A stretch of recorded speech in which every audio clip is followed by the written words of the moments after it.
Mike Alstott was one of, if not the last of a dying breed at the fullback position.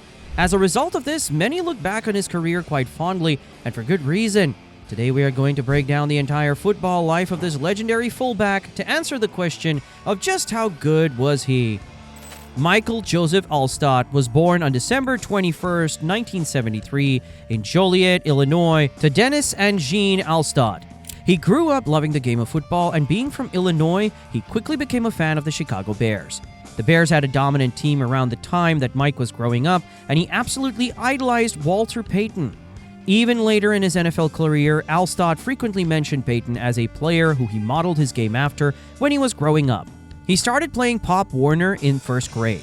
Despite attending Joliet Catholic, a very small school, they still had a very dominant football team. Even with the considerable amount of talent on the team, it did not take Alstott long to work his way up to the varsity team, making the jump at the end of his sophomore season. In his junior year, he ran for over 1,000 yards and aided in the team finishing the year with a perfect 14-0 season and a state title. He kept his foot on the gas in his senior year, continuing to put up elite performance after elite performance, ending his high school career with nearly 4,000 yards. Even with the insane stat line that Alstott finished his high school career with, he flew under the radar of many college scouts.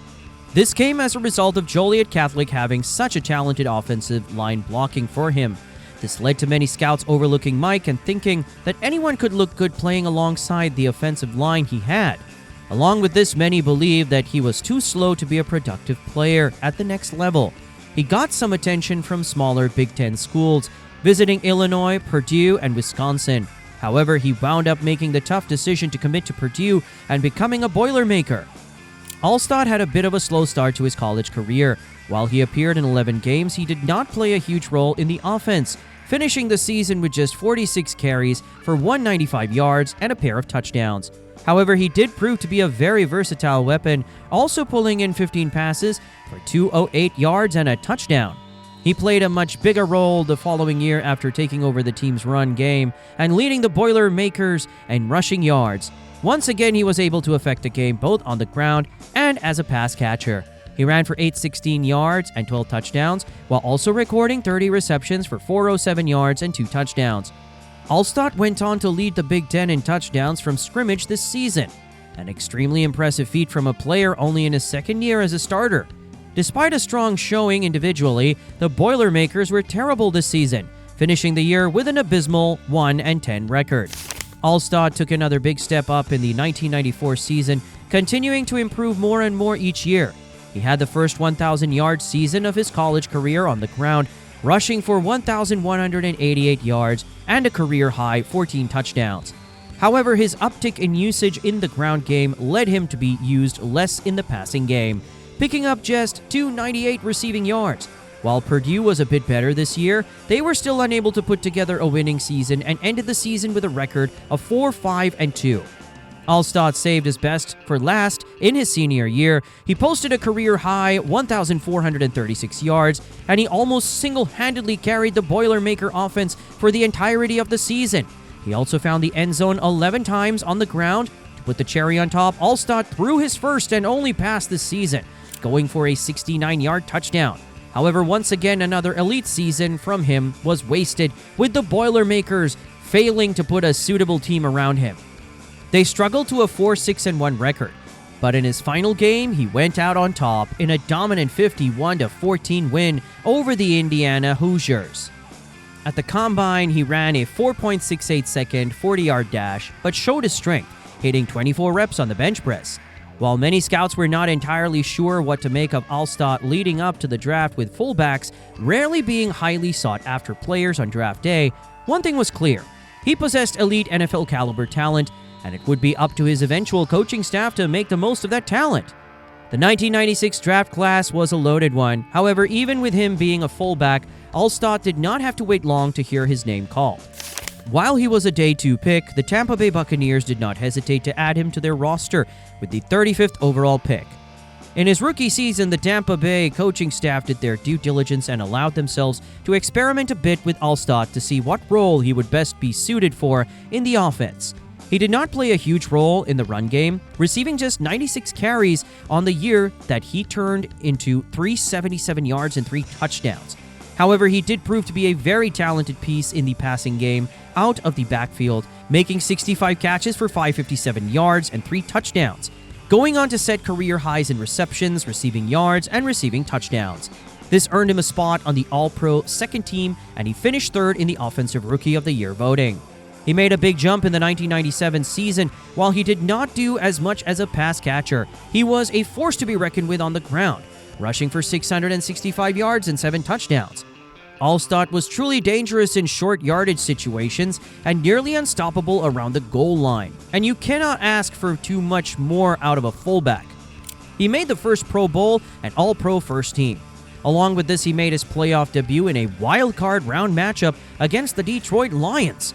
Alstott finished the game with a very respectable 68 yards and a touchdown on the ground in a hard-fought 20-10 win. However, they met their match in the divisional round against the Green Bay Packers. While he finished the game with a measly 21 rushing yards, Alstott was able to find the end zone again in the 21-7 loss. The following season, Alstott had one of the best games of his entire career in the final week of the regular season against the Cincinnati Bengals.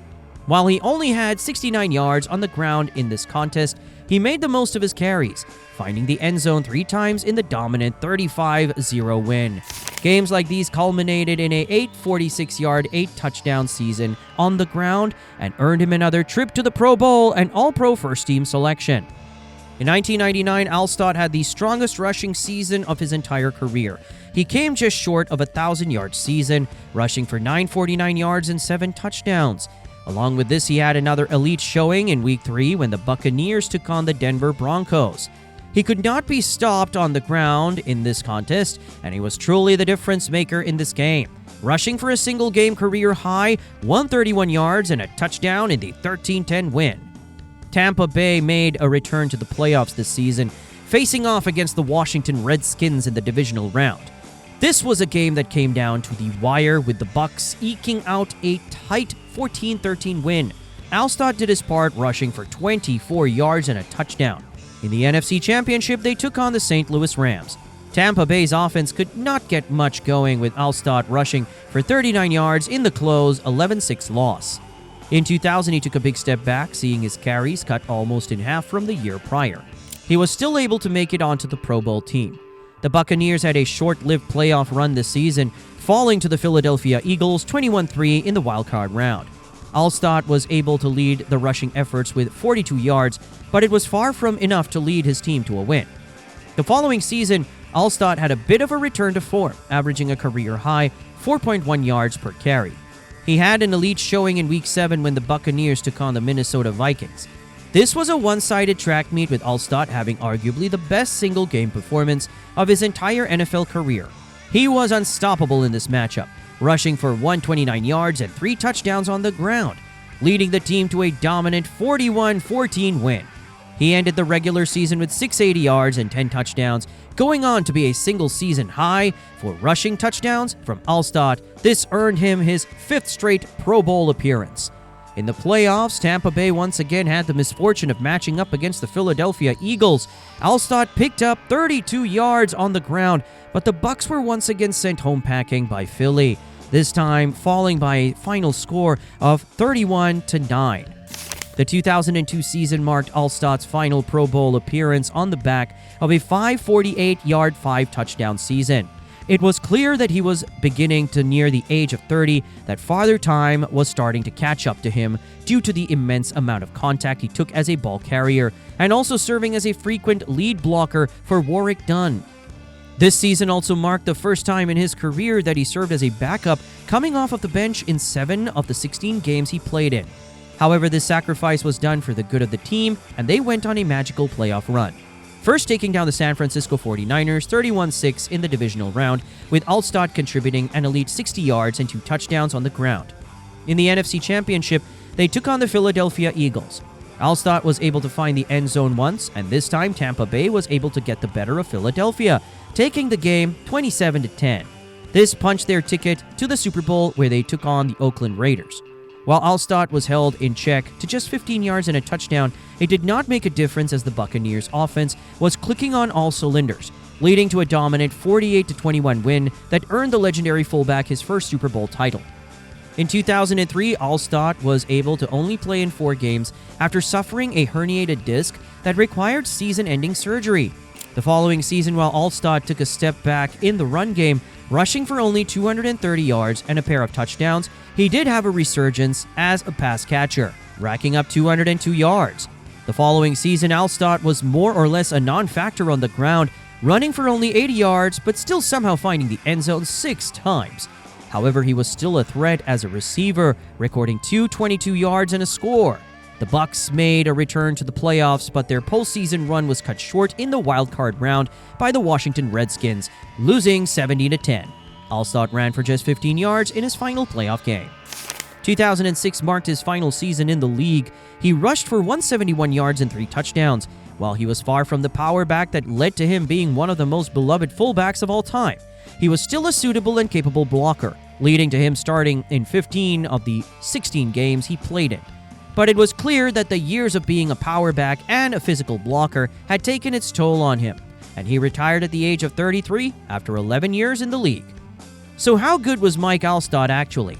Alstott ended his career with 5,088 yards and 58 touchdowns on the ground, along with 2,284 yards and 13 touchdowns as a pass catcher. Along with this, he was named to the Pro Bowl 6 times, the All-Pro First Team 3 times, the All-Pro Second Team once, and he won a Super Bowl. Alstott was an elite talent and truly the last of a dying breed as a hybrid fullback who could do a little bit of everything. We likely will never see as versatile of a player at the position with the same ultra-physical, bowling ball style of play again. While he likely will not end up making it into the Hall of Fame, Alstott is still a relic of what the game used to be. And that's the legacy of Mike Alstott, one of the last true fullbacks to dominate the game with power, versatility, and sheer determination. While he may not have a Hall of Fame jacket, his impact on the game and the memories he left for Bucs fans and football lovers everywhere are undeniable. What do you think? Does Alstott deserve more recognition? Drop your thoughts in the comments below. If you enjoyed the video, don't forget to like, subscribe, and hit the notification bell so you never miss another deep dive into football history. Thanks for watching, and I'll catch you in the next one. Peace out.